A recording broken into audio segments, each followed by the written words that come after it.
Hello everyone and welcome back. Apologies for the long wait, but I've shot my movie now and it was an epic experience. I'm in the editing process at the moment, but I'm going to wait a little while for that because I've just got so much on my plate now, it's fucking crazy. Anyway, I had a great time, but it without a doubt took a lot out of me, and so I've been resting up for a bit.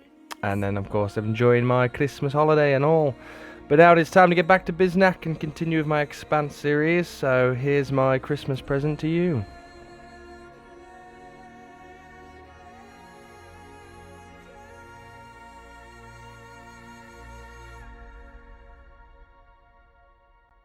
Now, when I was reading the book, that is Babylon's Ashes, which I'll of course be sticking to and saving his Nemesis games arc for later, I didn't really like Philip's chapters too much, as I said before in my other video, and I think that has everything to do with the fact that he's both a bratty kid and totally indoctrinated by Marco's word. I mean, Marco has just completely brainwashed his own child into hanging on to every single word of bullshit that he spouts out, and because I hate Marco's bullshit, it's passed on to Philip too, I believe. But looking back, they are actually pretty frigging great and definitely one of the best things about it. In fact, I'd say it's probably the best thing about the book, and I'm glad I picked it up again on my reread. Philip is just such a tragic character, and he has a really good arc over the book. He grows from his father's brainwashed, poorly raised, verging on psychotic lapdog to his own free man, disillusioning himself and seeking a new life of normality.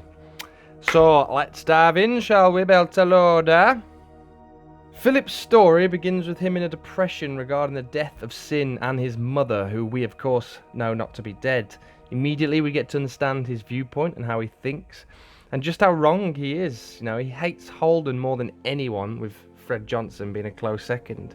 He believes that Holden is the man responsible for his mother's needless death, that Holden is the man his father actually is and can't see. Holden is the peacemaker who never made peace, the champion of justice who never sacrificed anything for justice, who because he crewed up with a Martian and a Belter thought himself better than everyone else. He believes that his mother's mind has been twisted by too much time in Holden's cult-like presence. The experience of watching his mother sucked out into the vacuum haunts him nightly, with recurring dreams of watching his mother die, but he keeps his emotions to himself as to not appear weak to his father. The Pella arrives at Palace Station, which Philip considers the forge of the Free Navy, which makes it a massive target for the Inners. The Free Navy would pass through here often on their constant voyage, so Marco orders the harbour master to pack up everything into containers and fire them off into the void. The idea being that only they would know the vectors and will collect what they need when they need it.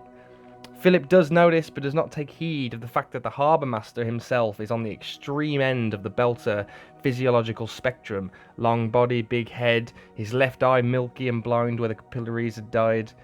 This was the kind of Belter that would have never been able to tolerate a planetary surface or a gravity well, the kind of Belter who the Free Navy rose up to protect and represent, and yet here is Marco essentially telling him to empty his livelihood into space and that he will be paid in Free Navy scrip, which doesn't help him because he buys from Earth. They return to the Pella through the same airlock Naomi jumped out of, that should be pointed out, and meet with Rosenfeld. Honestly, I have no clue how to pronounce his last name. Guliang? I just call him Rosenfeld. To me, Rosenfeld is the most interesting of Marco's lieutenants, arguably, at least the loyal ones, and I couldn't help, you can't help but get a backstabby vibe from him, and he's the only one who talks honestly to Marco. When talking about Avasarala, Rosenfeld calls out Marco's underestimating of women, but meant it sincerely rather than provocatively. But realising he missed something subtle, Philip goads Corral into telling him what happened, and this is when Philip finds out that his mother is still alive. Philip later dreams once more of Naomi in the airlock before him, but this time instead of loss and sadness, he feels humiliation and rage and wakes up screaming and crying. There is now someone he hates more than James Holden. As revealed in Dawes' chapter, Philip has gotten himself into a spot of trouble and ends up initiating a wedge between Marco and another one of his lieutenants. He has been confined to the Pella while the Free Navy are busy evacuating and stripping Ceres before the UN and Martian fleet arrives. Philip is struggling to come to terms with the guilt he feels for nearly killing a man in cold blood. Having played a major part in the killing of Earth has deluded him about the strength of his conscience. We have understood the event that took place from an outsider's perspective, but now we relive it through Philip's memory. His ego has reached a breaking point. He's walking around clubs and brothels he's far too young for, but due to his position as Marco's son, no one bats an eyelid, you know. And despite being aware of why his power and how his power is affecting how people treat him, he still, lets it get to his head. Philip knows that the girl he's chatting up's interesting him is entirely superficial, yet he almost kills a security guard over her. This is brilliantly organic storytelling. Philip's socialization under Marco, as well as some underage drinking, has forced the chief of the Free Navy to make a rash decision and incites further conflict that will ultimately lead to his downfall. Marco, without reprimanding him, has now unintentionally left Philip to sit and stew over his mistake, thinking there is some punishment awaiting for him when his father returns. Is this more psychological fuckery from Marco, or simply more bad parenting? Or both? After a long stretch of boredom and exercise, the Pella's crew returns. Philip is the one who is exercising, and the Pella crew returns while he is exercising, if that was not clear. Wings, an old man and trusted member of Marco's crew, gifts Philip with an alligator leather vest. Alligator leather vest? I don't think we wear that nowadays, never mind in the bloody future. More rewards and no punishment, and we all know how them kids turn out, don't we?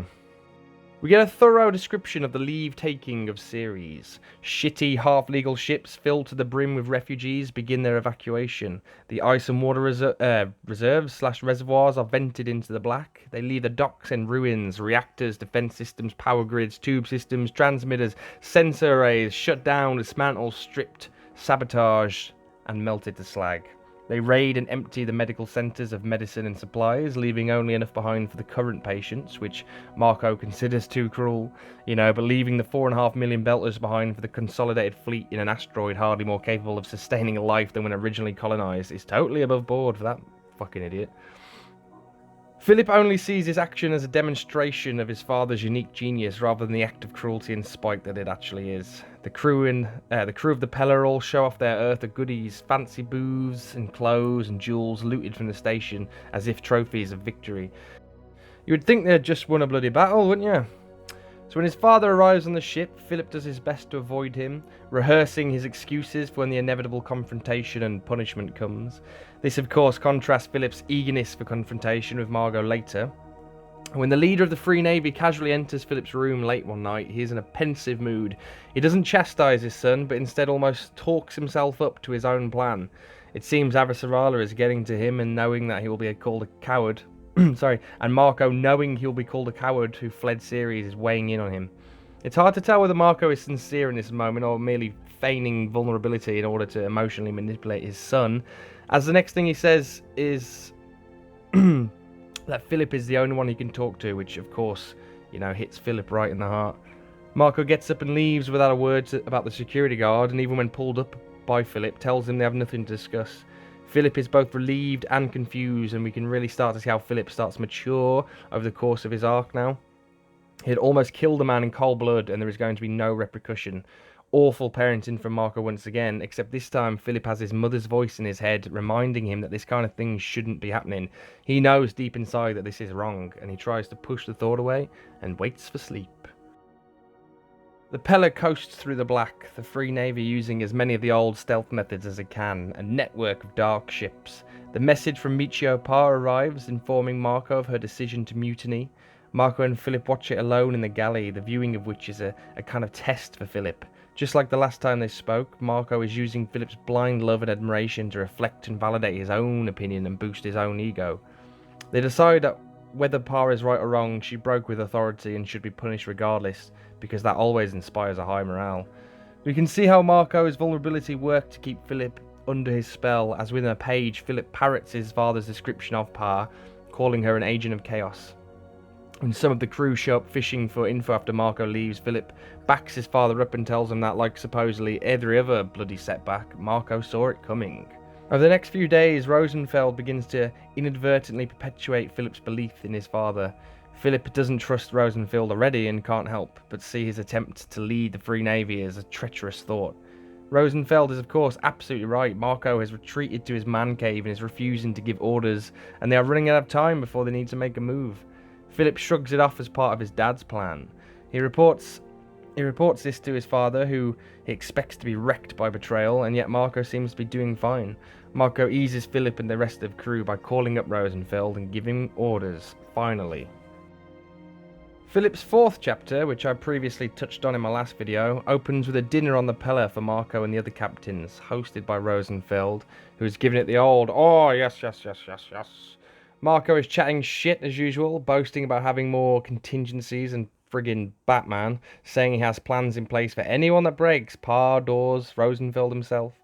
It is interesting to think whether he has a contingency for Philip, who at this point in time is still very much on his father's side, verbally backing up Marco against Rosenfeld, who only notices Philip just then. This adds further to Philip's angst, as he believes himself under Marco's manipulation, no doubt, part of the circle of captains, seeking attention from the female singers for his position of power. But in reality, if not for his bloodline, he would have no place here, and I believe that is a constant seed of doubt growing in his heart and mind. Philip is smart enough to be aware of the things left unsaid between Rosenfeld and Marco, aware enough of the current situations to be able to list out the flaws in his father's plan. Marco believes he has trapped the Consolidated Fleet at Ceres, and that is a win for the Free Navy, but he is missing out or ignoring the facts that fleeing has not only made them look weak, his authority, rule and leadership has been tested by Pa, and he has yet to punish her, and that Ceres is still the unofficial capital of the belt, and allowing Fred Johnson to take control and issue orders from there is a massive blow. Marco always does this thing where instead of explaining his plan, he just points out that his style of planning is the kind of style that great leaders of the past used, fucking blah blah. Waiting until the perfect moment is the mark of a great strategist. Like, yeah, geez, where'd you even begin in this one? First of all, you've reminded me of Admiral Holdo, which is freaking bad enough, and yes, patience is a virtue, no doubt, but taking advantage and acting quickly are also marks of a good tactical leader too, so shut your mouth. Anyway, we get the famous "Johnson is my white whale, you never finished the book, did you?" lines. Famous, of course, because I mentioned them one time. Philip has a dream one night. Now, being a dream, it's open to interpretation, so here's mine. Philip dreams of Earth, except it's not Earth, but a massive spaceship, and I imagine this is because he's a belter, right? Philip can't comprehend what Earth looks like, other than in photos and videos and stuff. He knows what smells and sights make it up, the smell of minerals and heat in the core of the planet, but to actually be standing in gravity on land is unfathomable. It's without fathom. And so Earth is an endless spaceship in zero G. He's both looking for something and is being chased, seeking a way yet straying from the way. A metaphor for his own existence, surely. The guilt for the killing of Earth bestowed on him by his mother is catching up, and he is losing sleep. The Rocinante Pella battle begins. The moment his father has been waiting for non-stop has arrived, reinforcing Philip's faith in him once more. Marco promotes his son to gunner position. Now, this is hard to tell whether this is sincere or manipulative. I do wholeheartedly believe Marco loves his son and does want to relish this moment with him, but I also heavily distrust this fucking prick, you know? He's literally pushing for his son to fire the killing blow on his own mother, and that's so fucked up. As if having Philip do it will somehow shift the blame and guilt, perhaps, if one day Philip tries to point the finger at Marco, he would just turn around and say, "You pulled the trigger," which wouldn't surprise me at all, and which I think he basically does the inverse of anyway, later in the book, blaming Philip for his failure, and then saying, "Oh, is it my fault that I thought you could aim better?" Prick. In the end, I believe this is the make or break moment for Philip and Marco, as a result of this battle would define their relationship going forward. I know it's kind of stupid, especially regarding fiction, to say, well, this happened and this wouldn't have happened, but I'm just trying to pinpoint the moment in which their story splits off from the perceived potential route. Into the final third of Philip's arc. Taking place after the battle, there is a massive plummet of morale within the crew of the Pella. Philip can sense it in the air and see it on their faces. Half of them aren't even wearing their uniforms anymore, and almost all of them are looking away out of humiliation. Philip doesn't take it personally until later, when Morale tells him about his father, tells him that his father has been blaming him for the loss and not to take it personally. Philip immediately confronts Marco about it, which is respectable. A lot more fucking respectable than Marco badmouthing his own son to his crew. And Marco flat out says, yeah, it was your fault. Philip feigns agreement, but inside he is raging. He knows that it wasn't his fault, and he did the best he could. The Rocinante beat all three of Marco's wolves in combat, and it seems only Philip is taking the heat for it. Either way, Marco's cold words are a punch in the gut. Philip believed he and his father were getting closer and now is on the verge of tears trying to defend himself. He brings up the Rossi's railguns and the tactics implemented by the pilot, who is, of course, the real person to blame, but his father chastises him further for making excuses. God damn, I always hated that shit at school. You know, when a teacher asks why you've done something, like why you're late or whatever, and you give them the answer and they're just like, stop making excuses. Like, I'm not making excuses, you bitch. I'm giving you reason. You asked me a question and I gave you the answer, but because that should exclude me from punishment, you accuse me of lying. Fuck you, Miss Tate. And yes, guess what? I will jump off a bridge if James Marshall does. He's a sensible boy who definitely would have done his due diligence regarding the height of the bridge, depth of the water, and angle of entry. So yeah, I would, especially to get away from you, you austere, haughty, unapproachable, fucking megalomaniacal asshole. Blah, blah, blah, blah. Anyway, to add insult to injury, as Philip leaves, Marco tells him, crying and excuses are for girls.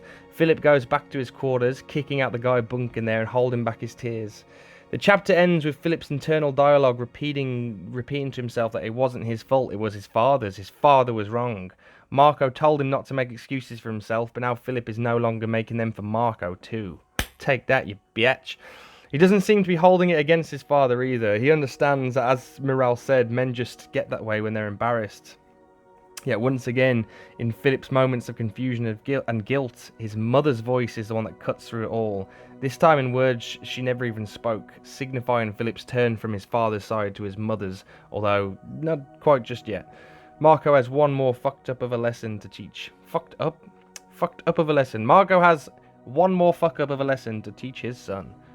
The first paragraph of this chapter details the ideological and cultural differences between the Earthers, Martians and Belters, with the Belt coming off the best, of course, as Philip elaborates further how fixing a ship with such resourcefulness and cleverness that they actually make things last longer than they were built for is what Belters do. That was as natural as breathing to them. This is the normal. And Philip hates that he no longer wants to do it, which is the change. He is disenfranchised with the Free Navy and the Belt, even having stopped wearing the uniform. Some time has passed since talking with his father, and Philip has begun to notice how the crew acts different around him, judging him and opining about the dangers of nepotism. Poor Philip, man, poor kid. Brainwashed and then thrust into an awful war by his own father, only then to be used as a scapegoat for everyone else's failings. That's fucking bullshit. No Belter is going to admit that they got their ass kicked in a fight in which they outnumbered their enemy 3-1, you know? The Rossi, no one wants to admit that the Rossi has a better pilot, gunner and captain. Marco not punishing Philip in any way has made Philip feel even worse. He is in a kind of limbo, waiting for something to happen and would prefer to have taken pride in being cast down. His rage for his mother and Holden grows. He fantasizes about winning the battle or losing it if someone else could take their position and see how hard his job was. The Pella has been too damaged by the battle and docks at Callisto. This is a very, very important factor to Philip's arc as returning to the place, he's returning to the place where his story started and really seeing with opened eyes the wreckage he left behind and how his first command has fucked with people's lives, The guilt and being blamed by his father has built up, and Philip actually wishes someone in Callisto would recognize him and lay there dead at his feet. He goes to a bar and watches the news feeds while he waits for his food. The news feeds have been his closest companions over the last couple of weeks, distracting him from the stares and glares and fortifying his pride in what he has done, something no one can take away but himself. Carol comes into the bar to speak to Philip. Being one of the closest crew members and family friends, he has no doubt noticed Filipito's behaviour and attempts to open him up about it. Philip's anger has started to feel less authentic, subsiding and being replaced entirely by guilt. So much guilt that one single event could not be the focus. It wasn't just that he left the Pella without permission, or missed his shots on the Rossi or his attacks on Earth and Callisto, but that it was all his fault, his failing. Just as he begins to open up to Carol, though, the news of Fred Johnson's death hits the news feeds. When Philip returns to the Pella, music is playing over the PA system and the crew are celebrating. A drunken Sartor, who was last overheard talking to Josie about the dangers of nepotism, scoops Philip up into a big hug and kiss. The galley is packed like a party and the news feeds are playing for all to cheer to. Marco is in the middle of it, just taking it all in, bathing in it. All the menace and sulking from earlier disappeared. He greets his son across the room with a Belter hand gesture over his heart. The screen switches to the Free Navy logo and Marco himself makes a speech over the newsfeed. and the party cheers more, despite Marco's blatant hypocrisy. He declares that Johnson claimed to speak for the belt while oppressing him, says the fucking guy jacking everyone's shit and leaving millions to die in the hands of their enemy. The crowd begins to cheer so loudly that Marco's speech is faded out, and he lifts his arms in the air, not quite to quiet the crowd, not to quiet the crowd, but to shower in the praise and noise. Prick. Arrogant, ugly prick. His eyes find Philip again, and he mouths the words, "We did it." Now this is the turning point for Philip. This is what convinces him to take another path, the one he takes in his last chapter. He tells himself that when it was a mistake, it was his alone, but when it was a victory, it was theirs together. He's finally pierced through the final layer of Marco's bullshit, and while the crew parties on, Philip grows still right then and there, and the voice of his mother calls out to him in the flicker of a forgotten memory, and Philip finally pieces the two together. Naomi was right. And we come to the end of Philip Inaros' story. The contrast between his behaviour and outlook in this chapter and the psycho kid we met at the start of his story is magnificent. I mean, just look at the difference from the offset.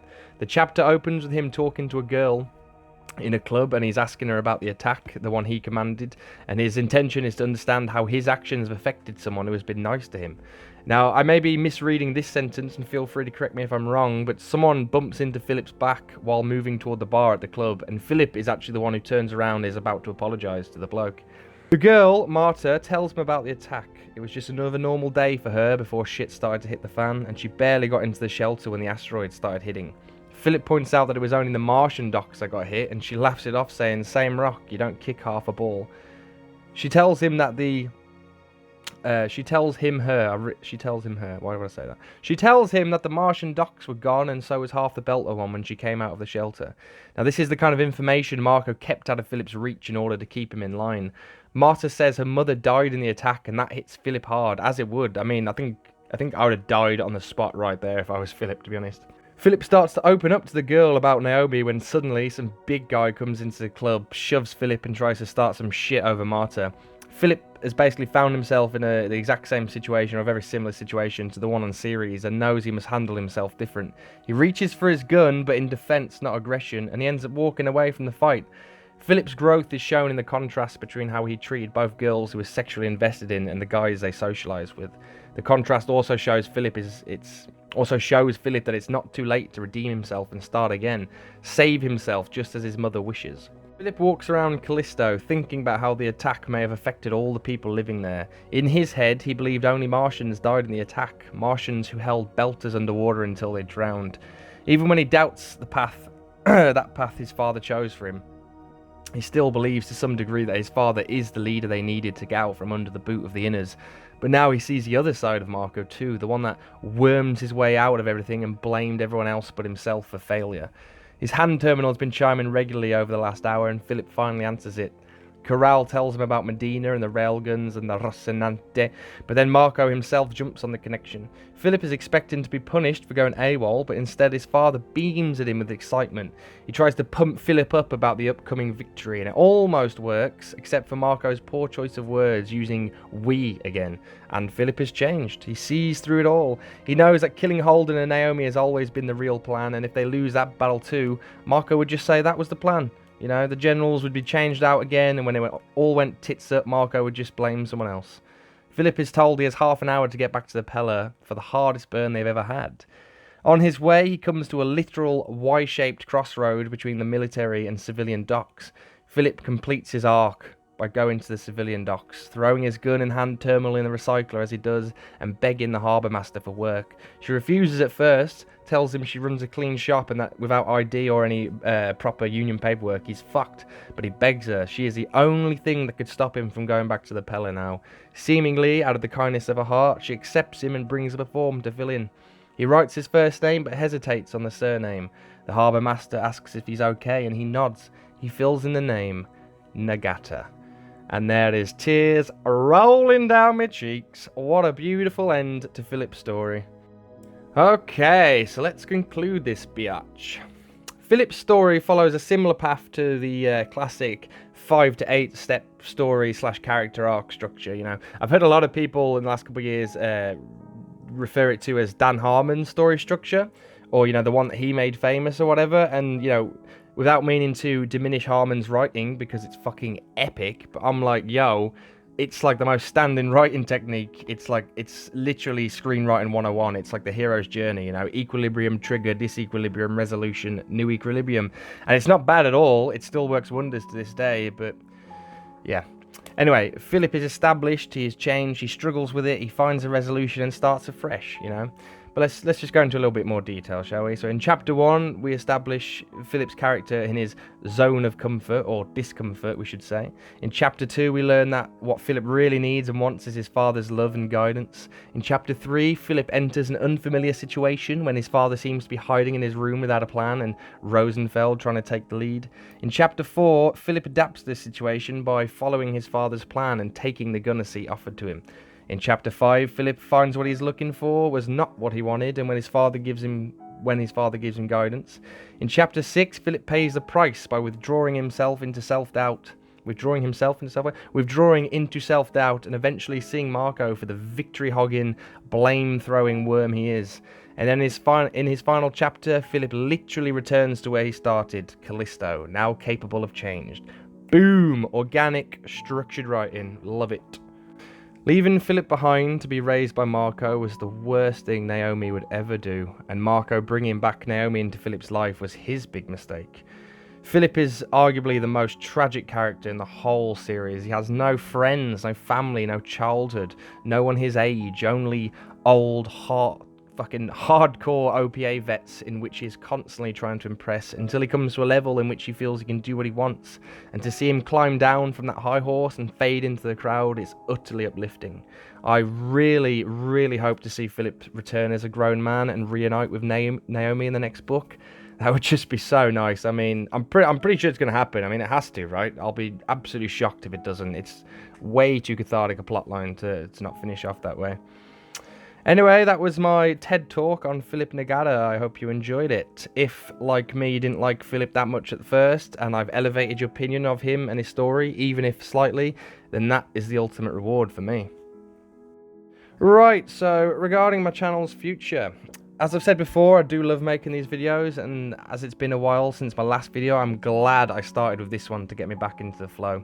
I'll be working on part 3 of my ranked series next, so don't you worry, or slightly bigger belter heads. I also want to review season 4, which has been out for like 11 days or something as of writing these sentences, and yet I've only seen the first 3 episodes, so that should tell you how busy I've been. But in all fairness, I'm trying to stretch it out. I don't just want to binge watch it because I love this show. Those first 3 episodes were fucking excellent though, and in episode 2 when Marco Inaros was called out by name, I screamed. I was like, yes! And I have a feeling, because as an adaptation of the books, the show brings plot lines and characters in early, so I imagine we're going to get some Marco Inaros before the end of the show. If you've seen it, please don't spoil it for me, even though I've read the books. I still would rather see how the show plays out by myself. Yes, I can't wait to finish that, and I want to review it episode by episode because the show really is that well written, and there is just plenty to talk about per episode. I mean, I'm no Mark Kermode, but my reviews won't just be, oh, and then there was a huge explosion and it was really tense, blah blah blah blah. I mean, you know me, they'll be that too for sure, but I'll be trying to dive in way deeper, For example, in the first episode review I started writing, I'm talking about the subtleties in the dialogue and performance of Mama Elise that depicts the casual, not knowing better racism of Earthers, as well as making direct comparisons to the book throughout the reviews, where they've changed stuff, brought stuff forward, etc, etc. So yeah, that's what I'm going to be doing next. So, Merry Christmas, Beltaloda, I'm Ternating, and I'll see you next time.